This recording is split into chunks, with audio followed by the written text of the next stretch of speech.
guys?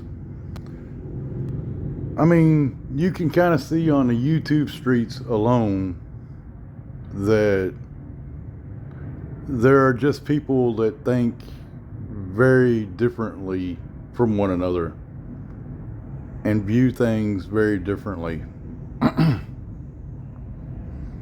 I mean, is it in the styles that, or some more extreme styles? And I apologize, this biker week. They got bikers fucking running amok in town.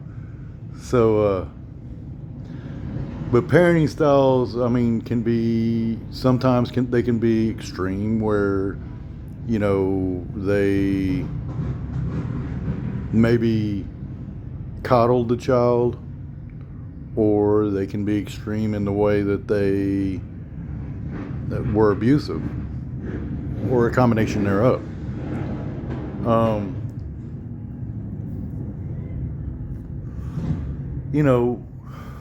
I was I've been working on a project, and I was going to bring like Sarah into it, but I've totally decided against that because she can't behave herself for 5 fucking minutes.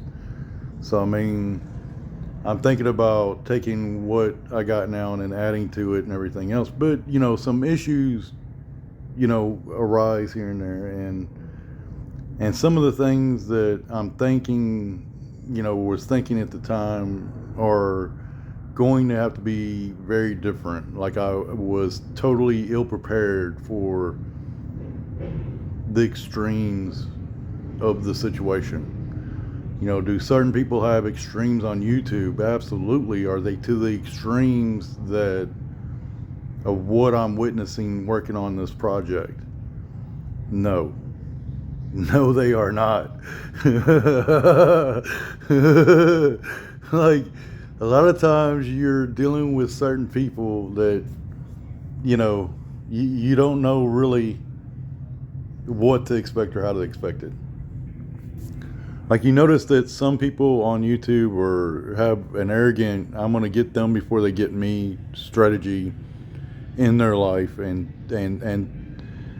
are a tad extreme on that, but they aren't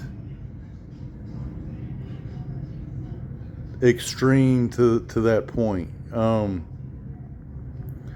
Now, the project that I was going to work on with Sarah involved like me talking to, and I'm throwing up the proposal up to Shangi that me and him, whenever I get enough, shit together, that me and him will do it instead of me and Sarah, because I can't get her to leave me the fuck alone for 5 minutes, or stop her shit, and that's fine. But I've been talking to murdering women, women who have murdered multiple people in Texas that are in some of the prisons that are within my range. I've been sending letters, and this morning before work, I took an hour, or it took me a few hours, to out of my day, and I tried to complete school and everything else, and now I got to go back to work, here soon, and things, and I went to go meet one in person. And I've had like psychological talks with certain individual that, I'm not going to mention their name, and I remember within that conversation, he had told me that I would not be prepared for a situation like this and things like that. And I know you're thinking, oh, well, JT, he was right. 1,000% right on that. It's very hard to prepare for something like that. And I don't know that people really, or how to explain it to you in a way that you can understand, but And it's a similar problem to, but it like when you deal with it to one extreme to where it's not as extreme as another way, like whenever it's extreme, like way the fuck out there, you get more where of what the fuck is going on than when it's less extreme. A lot of people have mental issues and they're not as extreme as others. And then you run across a person who has a real extreme, the same mental issue, but it's fucking really, really, really bad. Like it's a whole lot worse than, like Sarah's probably got mental issues, right? James, like in theory, probably has mental issues. These other people have mental issues, right? And they're bad, but they're not as extreme as like this bitch this morning, right? That I was fucking talking to. All right. This shit was fucking nuts, bro. And you aren't prepared. You aren't prepared really to fuck with anybody. And it's very difficult, and it's more difficult probably for me than a lot of other people to be prepared for to fuck with these fucked up people, to have any kind of conversation or discussion with them whatsoever. It's very, very difficult for somebody like me.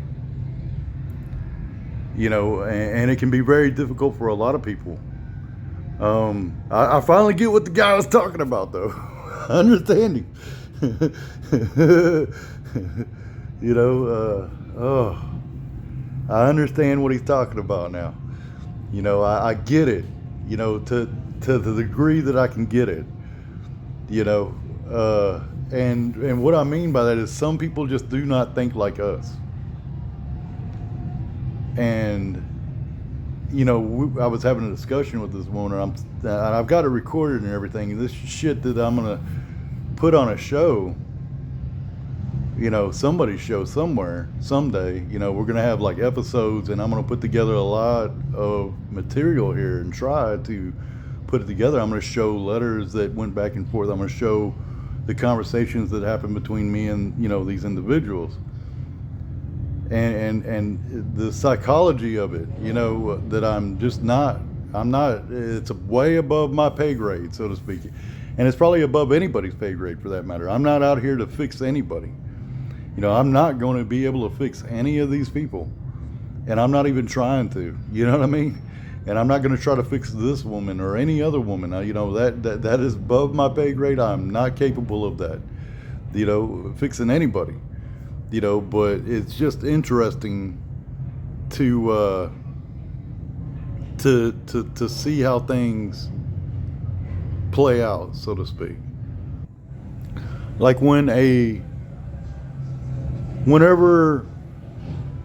someone with a certain mental deficiency or mental issue, they start to lose control, or they feel that they have no control over you, that's when shit ramps up, right?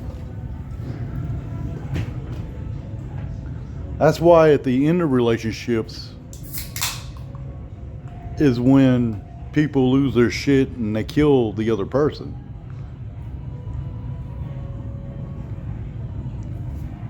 You know what I'm saying?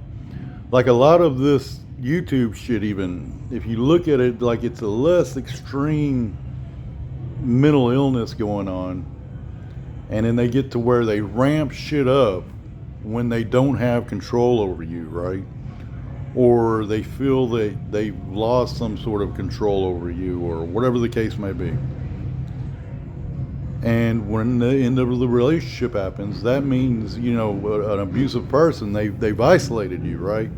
And now you're coming out of that and you're no longer isolated, and they're losing control over you. And so they ramp up and can become more and more violent to the point that they kill that partner. And you can see it within, these more extreme cases that I'm looking at. These individuals that I've been conversing with in prison for life for murder of multiple people, females. Just saying. Anyways, I'm going to make a part 2 to this.